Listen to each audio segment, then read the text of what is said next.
వేరే వాళ్ళు ఎంత ఉండదు కదా, మీరు సెంటర్ ఆఫ్ అట్రాక్షన్. అఘోరిని పెళ్లి చేసుకున్నారు కాబట్టి సెంటర్ ఆఫ్ అట్రాక్షన్ అంటే కాశ్మీర్ నుండి కన్యాకుమారి వరకు అందరు గుర్తుపడతారు కాబట్టి అట్లానేనా? అంటే గుర్తుపడతారు అక్కడ నార్త్ ఇండియా సంగతి మనకు తెలియదు కానీ తెలుగు రాష్ట్రాలు అయితే గుర్తుపడుతున్నారు. మీరు అఘోరిని పెళ్లి చేసుకున్నారు కాబట్టి ఏ రాష్ట్రానికి వెళ్ళినా అఘోరి అమ్మ తెలుసా అంటే అందరు చెప్తారు. అమ్మాయి అబ్బాయిని ఇష్టపడి పెళ్లి చేసుకుంటారు, అమ్మాయి అలాగే నేను కూడా అఘోరిని ఇష్టపడ్డాను, పెళ్లి చేసుకున్నాను. ఓకే. సో అంటే నేను అంటున్నది ఒకటే, మీ పేరెంట్స్ ఆల్రెడీ నేను ఇంటికి తీసుకొచ్చుకున్నారు, పాపం మా అమ్మాయి మా దగ్గరే ఉండిపోతుంది, కానీ మీ నాన్న కొంత కన్నీళ్ళు ఆపేశారు, మిమ్మల్ని చాలా దగ్గరగా హత్తుకున్నారు, మీ తల్లి మిమ్మల్ని పట్టుకొని వెళ్ళింది, మరి అంతా కూడా నిజంగా నేను వెళ్ళిపోతా అని చెప్పి మళ్ళీ రిక్వెస్ట్ చేయడమో ఒప్పించడం ఏది చేయకుండా వాళ్ళ కళ్ళు గప్పి అక్కడి నుంచి రావడం అనేది ఎట్లా చూడాలి? అంటే అది మోసం కాదంటారా? ఎందుకలా రావడం జరిగిందంటే నేను ఒక 1 month అలాగ ఉండి వాళ్ళని ఒప్పించుకుని వద్దాం అనుకున్నాను. కానీ ఇక్కడ ఏం జరిగిందంటే వాళ్ళు నన్ను బలవంతంగా ఒక రూమ్ లో బంధించి నన్ను హింసించాలి అనుకున్నారు. అంటే నాకు ఏ మెంటల్ ఏమి పిచ్చి లేదు, కానీ ఒక హాస్పిటల్ తీసుకెళ్లి ఎలాంటి చెకప్స్ జరగకుండా ఆ డాక్టర్ తో మాట్లాడి మందులు రాపిచ్చేసి నాకు ఇచ్చారు. అవి నేను ఎందుకు వేసుకోవాలి? నాకు ఏ మెంటల్ స్ట్రెస్ లేనప్పుడు నేను ఎందుకు వేసుకోవాలి? ఏ పిచ్చి లేనప్పుడు ఎందుకు వేసుకోవాలి? అలాగే ఏదో టెంపుల్ అంటున్నారు, గుండు చేపిస్తాము, అది ఇది ఒక రూమ్ లో ఉంచుతాము, తాళం వేసి వెళ్తాము, భోజనము ఇలాగా రూమ్ లోకి ఇస్తాము అని చెప్పని అన్నారు. అది నేను ఎందుకు అనుభవించాలి? నేనేం తప్పు చేసిన? నాకు నచ్చినట్టు ఉండడం తప్ప? అందుకే నేను చెప్పకుండా రావడం జరిగింది. నా పాయింట్ ఆఫ్ లో కూడా మీరు ఆలోచించాలి కదా. ఇప్పుడు చిన్నప్పటి నుండి నరకయాత్ర అనుభవించింది, మళ్ళీ నరకయాత్రలోకి పోవాలనుకోలేదు కాబట్టే వచ్చేసింది. ఇప్పుడు మీకోసం పోటీ పడుతున్నారు, ఇంకా చాలా కామెంట్స్ లో చూస్తే నేను కూడా వెళ్తా అఘోరి దగ్గర, కానీ చాలా మంది అమ్మాయిలు కామెంట్స్ చేస్తున్నారు. అటువంటి నరకయాతన పడ్డ వాళ్ళందరికీ కూడా ఆశ్రయం మీరు ఇవ్వాలంటే మీకు ఆశ్రమాలు సరిపోవు. మరి వస్తే భక్తులుగా రండి, మా చిన్నులాగా అలా కాదు, భక్తుల్లాగా వచ్చి సేవ చేసుకోండి, ఆశ్రమం పెడుతున్నాం గానీ ఇలా పెళ్లిళ్ళు గిన్నెలు అని మళ్ళీ గుర్తు చల్లడం అలాంటివి వద్దు. లేదు, చాలా మంది ఇప్పుడు వర్షని నరకయాత అనుభవించింది అంటున్నారు మీరు. వర్షనికి లైఫ్ ఇవ్వడం కోసం తనని దగ్గర తీశారు, చేరదీశారు, ఫీజులు కట్టారు, తనకి ఇప్పుడు సినిమాకి వెళ్తా అంటే సినిమాకి వెళ్ళనిస్తా అని చెప్పారు. ఇలా అన్ని రకాల ఆప్షన్స్ ఉన్నాయి కాబట్టి కొంతమంది నిజంగా అమ్మాయిలు అట్రాక్ట్ అయితే కావచ్చేమో. అయ్యో, అది ఒక్కరికే కదండి పెళ్లి. భార్య అనేది ఒక్కరే ఉంటారు నా జీవితంలో, భార్య మా చిన్నునే. ఓకేనా? ఇంతవరకే. వాళ్ళు ఒకవేళ వస్తే ఆశ్రమం ఉంటది, ఆశ్రమంలో సేవ చేసుకుంటారు, సినిమాకి పోతా అంటే మా చిన్నుతో పాటు సినిమా కూడా వెళ్తారు, భక్తిలో ఉంటారు, అంతే, సేవ చేసుకుంటారు సమాజానికి, అంతే తప్ప. ఇప్పుడు వాళ్ళు కూడా మీ చిన్నులాగానే వచ్చి మాకు ఇలా నరకయాతన అనుభవించానమ్మా, నేను ఉండలేకపోతున్నానని చెప్పి తల్లిదండ్రుల నుంచి దూరంగా వచ్చేసి నేను ప్రేమిస్తున్నానంటే మీ సమాధానం ఏంటి? ప్రేమిస్తున్నా అంటే నేను దగ్గరికి కూడా రాని. నేను ఇప్పుడు చిన్న ఎలా దగ్గరకు వచ్చింది మరి మీ దగ్గరికి? ఆ రోజు అలాగే చెప్పాల్సింది చిన్నుకు కూడా. చిన్నుకు అలాగే చెప్పాను, కానీ ఇద్దరు మనుషులు కలిసిన తోడు ఉంటాం అనుకున్నాం జీవితాంతం. అర్థం చేసుకుని మాట్లాడుకుని ఒక చోట కూర్చుని మాట్లాడుకుని ఈ డెసిషన్ అనేది తీసుకున్నాము. అలా అని చెప్పి అందరూ వస్తానంటే నేను ఎలా ఒప్పుకుంటాను? అది తప్పు, నేను కూడా రాని అన్న. అంటే ఒకవేళ నిజంగా జరిగింది అనుకో వర్షని, ఇఫ్ సపోజ్ ఎవరు నిజంగా మిమ్మల్ని మించి ఒక ప్రేమికురాలు అఘోరికి దొరికితే నార్త్ ఇండియాలో, ఊరుగా నూరు పల్లె కాని పల్లె వెళ్ళిపోయారు ఇక్కడ నుంచి, ఒకవేళ వచ్చినా కూడా చంపేసి చచ్చిపోతా అంతే. ఎవరిని చంపేస్తారు? తక్కకూడదు. ఇంకా ఎవరిని చంపేస్తారు? అమ్మని చంపేసి నేను చచ్చిపోతా. తన దగ్గర శక్తులు ఉన్నాయని మీరే అన్నారు, మళ్ళీ పుట్టొచ్చు. యా, శక్తులు ఉన్నాయి అంటే అప్పుడు నిద్రపోతున్నప్పుడు వెళ్ళిపోయి ఒక బండ రాయి చంపేస్తాను. సో కంట్రోల్ చేస్తున్నట్టు మిమ్మల్ని. అహో, తనకు అనుమానం రాకుండా ఫస్ట్ అఘోరి కంట్రోల్ చేసే ప్రయత్నం చేస్తుంది. ఏంటిది? తనకి అనుమానం వస్తుంటే ఫస్ట్ కంట్రోల్ చేసే ప్రయత్నం చేస్తున్నారు. ఇప్పటి నుంచే కంట్రోల్లో ఉంచుతున్నారు అయితే భార్యని. ఎవరు?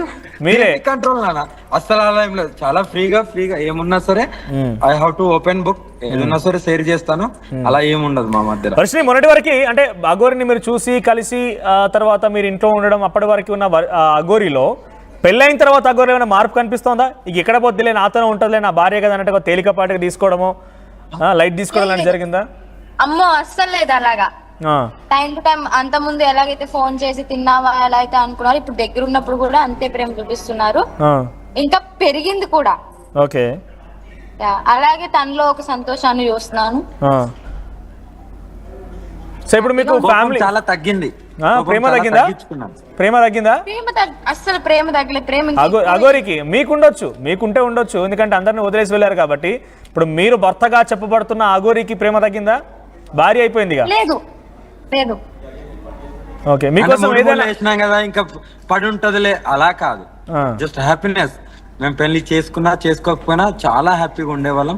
ఆ హ్యాపీనెస్ జీవితాంతం ఉండాలి.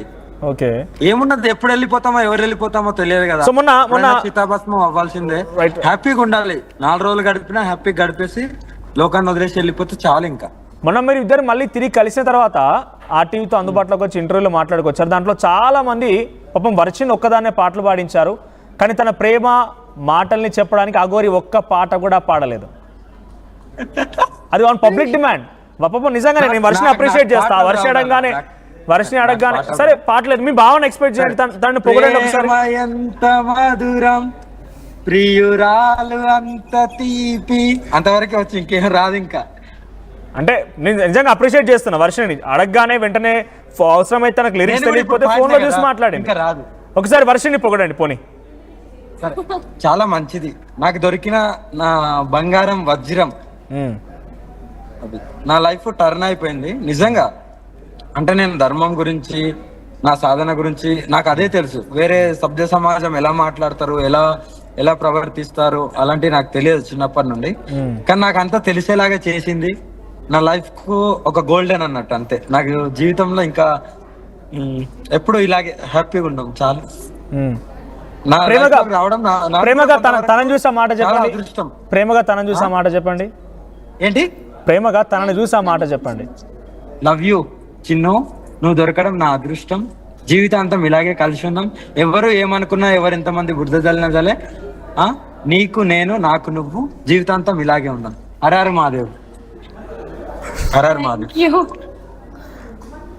రైట్, సూపర్ అని పిలుస్తుంది. ఏంటి బావా అని పిలుస్తుందా? వర్షిని ఏమని పిలిచావమ్మా? సిగ్గు పడుతుంది. బావా అని పిలుస్తున్నావా? ఓకే. సో ఇప్పుడు ఎలా అంటే నెక్స్ట్ ఏంటి మీ ట్రావెల్ ఏంటి? ఇప్పుడు పెళ్ళి అయిపోయింది, చాలా చక్కగా నవ్వుతూ ఉన్నారు. పాపం ఒక రకంగా మనం పేరెంట్స్ విషయం గురించి మాట్లాడితే పేరెంట్స్ ఇంకా ఏడుస్తూనే ఉన్నారు. So me point of view compulsory త్వరలోనే మా పేరెంట్స్ ఉన్నా, మా అమ్మ నాన్న ఉన్నా, ఆ తర్వాత వీళ్ళ మమ్మీ డాడీని కంపల్సరీ ఒక 1 month 2 months పడుతుందేమో. ఆశ్రమం అయితే రెడీ అవుతుంది, ఆల్రెడీ చెప్పినాము. ల్యాండ్ కూడా చూశారు, రెడీ చేస్తున్నారు. ఓకే. కంపల్సరీ ఎటువంటి వాళ్ళ కాడ చోటు ఉంటుంది ఆశ్రమంలో? అంటే వర్షిని లాగా నరకయాతను అనుభవించిన వారందరూ కూడా అవకాశం కల్పిస్తారా మీ విశాలవంతమైనటువంటి మీ మనస్సులో, లేకపోతే మీ ఆశ్రమంలో? అన్ని కోణాల వాళ్ళు ఉంటారు నాన్న. అంటే భక్తులుగా వచ్చి సేవ చేసుకుంటాము, కష్టాల్లో ఉన్న వాళ్ళు అక్కడ ఉంటాము అంటే ఖచ్చితంగా కంపల్సరీ ఉండడానికి కూడా చోటు ఉంటది. హ్యాపీగా సేవ చేసుకోవచ్చు. వచ్చి పెళ్లి చేసుకుంటాం అని కూడా పెళ్లి చేసుకోండి అనే వాళ్ళకి చోటు లేదు, అక్కడ చోటు లేదు. ఎవరైనా నిజంగానే ప్రేమికులు వర్షినిలాగా వాళ్ళ పేరెంట్స్ ఒప్పుకోలేదనో, లేకపోతే వాళ్ళ పేరెంట్స్ యాక్సెప్ట్ చేయట్లేదనో మీ దగ్గరికి వస్తే ఏం చేస్తారు? అలా కంపల్సరీ షెల్టర్ ఇస్తాము. అంటే మాకు లాగానే 2 నెలలు 3 నెలలు 1 సంవత్సరం అయినా కానీ వాళ్ళని అయితే ఒప్పించుకోమని చెప్తాం మీకు కూడా. అంటే మీరు అంత టైం వెయిట్ చేయలేదు కదా. మీకు లవ్ పుట్టిందే షార్ట్ టైం లో, వెంటనే పెళ్లి చేసుకున్నారు. మీరు ఇయర్స్ ఆగలేదు కదా. ఏదున్నా అఘోరి అమ్మది చాలా స్పీడ్ ఉంటది. అవునా? చాలా ప్రణాళిక, వెయిటింగ్ ఆ స్పీడే వెయిటింగ్. ఆ స్పీడ్ కోసమే వర్షిని పడిపోయినట్టుంది బహుశా. ఏంటి వర్షిని ఆ స్పీడ్ తోనే చూసి పడిపోయావా? అలా ఏం లేదండి, స్పీడ్ చూసి ఏం పడిపోలేదు. ఓకే. సాధన ఎటు దాకా వచ్చింది? మీరు సాధన కూడా నేర్చుకుందాం అనుకున్నారు. టెంపుల్స్ అన్ని అయిపోయిన తర్వాత త్వరలోనే అయిపోతుంది మాది ఆశ్రమం. సో అక్కడ కూర్చున్నప్పటి నుంచి ఇంక సాధన నేర్చుకుంటా స్టార్ట్ చేస్తాను. ప్రెసెంట్ అయితే ఇప్పుడు మ్యారేజ్ అయింది కాబట్టి టెంపుల్స్ అని దర్శనానికి వెళ్తున్నాం. ఓకే, నవవధులుగా వెళ్తున్నారు. సో అఘోరమ్మ, మీరు గతంలో కూడా నేను తెలుగు రాష్ట్రాల్లోనే ఉంటా, నేను పుట్టిన గడ్డకి న్యాయం చేయడం కోసం వచ్చినా, సేవ చేయడం కోసం వచ్చినా అన్నారు. మళ్ళీ మీరు ఆశ్రమం నార్త్ ఇండియాలో అంటున్నారు. పాపం ఇక్కడ మిమ్మల్ని నమ్ముకున్నవారో, మిమ్మల్ని అంతో ఇంతో పిలిచి వాళ్ళ ఇంట్లో భోజనం పెట్టిన వాళ్ళ పరిస్థితి ఏం కావాలి మరి? వాళ్ళందరూ ఇక్కడికి వస్తారు. ఏది వాళ్ళందరూ తీసుకొని పోతారా? ఇప్పుడు అంటే తెలంగాణ ఆంధ్రప్రదేశ్ భక్తులందరూ తీసుకొని నార్త్ ఇండియాకి వెళ్ళిపోతారా మీరు? వాళ్ళు రావచ్చు, ఇక్కడికి రావచ్చు అంటున్నా నేను. అంటే మీరు పుట్టిన గడ్డకి సేవ చేస్తా అన్నారు కదా మరి? వస్తుంటాను కదా నాన్న, వస్తూ నా వంతుగా నేను సేవ చేస్తూ ఉంటుపోతాను. చూద్దాం, దాన్ని బట్టి అప్పుడు ఆలోచిస్తే అక్కడ కూడా పెట్టచ్చేమో, తెలియదు. ఓకే, ఇవన్నీ ఏం చేయాలన్నా కూడా కొంచెం డబ్బు అయితే ముఖ్యం. ఇవన్నీ ఏం చేయాలన్నా కూడా కొంత డబ్బులు అయితే కావాలి. భక్తులు ఎంతో మంది ఉన్నారు నాన్న, వాళ్ళు చేస్తారు చాలు, డబ్బుతో కూడుకోవన్నీ. ప్రేమ అభిమానం కూడా ఉంటది. భక్తులు అనే వాళ్ళు నమ్మిళ్ళంటే ఏదైనా చేయగలుగుతారు. అలాగే ఇప్పుడు ల్యాండ్ ఇక్కడ తీసుకున్నారు, కట్టిస్తున్నారంటే అది భక్తి రూపంలో, అన్ని డబ్బుతో కూడవు. ఓకే, వర్షని ఇప్పుడు మీరు భక్తురాలుగా చూస్తున్నారా, మీ దగ్గరికి సాధన నేర్చుకోవడానికి వచ్చిన శిష్యురాలుగా చూస్తున్నారా? అంటే 3 పాత్రలు అయిపోయినాయి. వైఫ్ గా చూస్తున్నాను, ఇప్పుడైతే నా వైఫ్ గా చూస్తున్నాను. సాధన నడుస్తుంటది, ఇది కొన్ని దైవ దర్శనాలు అయిపోయిన తర్వాత, కానీ ఇప్పుడైతే మా వైఫ్ గా చూస్తున్నాను. ఓకే, అంటే బేసిక్గా వర్షని నువ్వు వెరీ ఫ్యాషనబుల్. గతంలో మీ రీల్స్ చూసాం, ఇన్స్టాగ్రామ్ అన్నీ చూస్తుంటే పెళ్ళి అనగానే మన దగ్గర ఒక ఫ్యాషన్ అయిపోయింది, ట్రెండ్. ప్రీ వెడ్డింగ్, పోస్ట్ వెడ్డింగ్లు, రకరకాల ఫోటో షూట్లు ఇవన్నీ ఉన్నాయి. నువ్వు అది మిస్ అవ్వట్లేదు ఏం కూడా? లేదండి, అంటే నేను తన దగ్గర రావాలనుకున్నాను, వచ్చాను, హ్యాపీగా ఉన్నాను. ఓకే, చాలు, అవేమి అంత ఆశలు ఏం లేవు. Okay, so coming back to, కాసేపు మనం కొన్ని సీరియస్ క్వశ్చన్స్ మాట్లాడుకుందాం. అఘోరిపై వచ్చిన ఆరోపణల గురించి, తర్వాత మళ్ళీ మీ దగ్గరకు వస్తాను నేను. అఘోరమ్మ, ఏంటి మోకిలా దగ్గర మీ పైన కేసు నమోదైంది? దాని గురించి నేను క్లారిటీ ఇస్తానా. నేను ఆల్రెడీ మన ఆర్టీవీలోనే చెప్పడం జరిగింది. మోకిలలో ఎవరైతే వినిత అనే ఆడబిడ్డ కేసు పెట్టడం జరిగిందో దాని గురించి నేను చాలా క్లారిటీ ఇస్తున్నాను. నాకు ఎవరైతే ఇప్పుడు భక్తురాలు చాలా మంది కాల్ చేస్తుంటారు కదా, అలాగే నాకు ఫోన్ నెంబర్ తీసుకొని, ఎవరితోనో ఫోన్ నెంబర్ తీసుకొని నాకు కాల్ చేయడం జరిగింది. ఫోన్ లో మాట్లాడుతూనే ఉన్నాం. ఆమె ఇబ్బందులు చెప్పింది.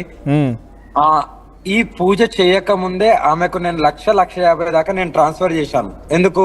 ఆమె కష్టాలలో ఉంది. పెట్స్ పెంచుతాను నేను ఒక పెట్ లవర్ని. పెట్స్ అంటే నాకు చాలా ఇష్టం, డాగ్స్ అంటే. ఆమె దగ్గర ఒక 10-15 దాకా ఉంటాయి. అలా అని వాళ్ళ ఇంటి రెంట్ కూడా 2 సార్లు నేనే కట్టాను, 2 నెలలు అలా జరిగింది. అలా మంచిగా ఆవిడ మిమ్మల్ని ఎలా సంప్రదించింది? ఇదే ఫోన్ లోనే. ఆమెకి ఎవరిచ్చారో నెంబర్ తెలియదు. ఇట్లా అఘోరమ్మతో మాట్లాడాలనుకున్నదేమో, నెంబర్ ఇచ్చారు. అలాగే మేము మాట్లాడుతున్నాం. సడన్ గా ఒకరోజు మా ఫ్రెండ్, మాకు తెలిసిన వాళ్ళకి ఇలా పూజ చేయాలి అని అన్నది. ఏం పూజ అమ్మా అని నేను అన్నాను.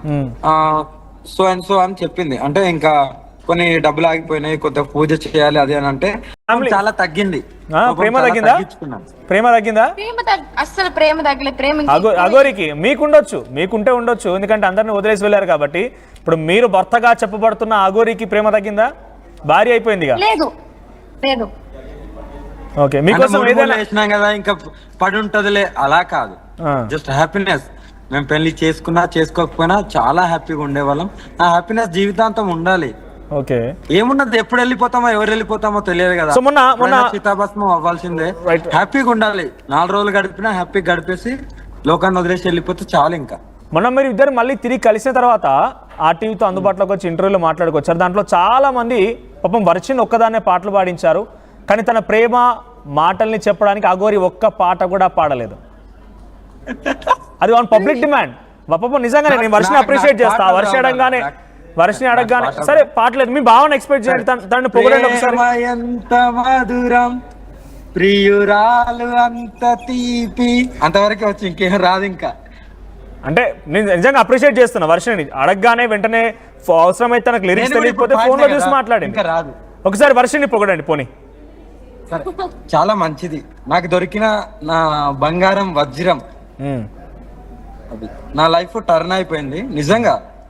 అంటే నేను ధర్మం గురించి, నా సాధన గురించి నాకు అదే తెలుసు. వేరే సభ్య సమాజం ఎలా మాట్లాడతారు,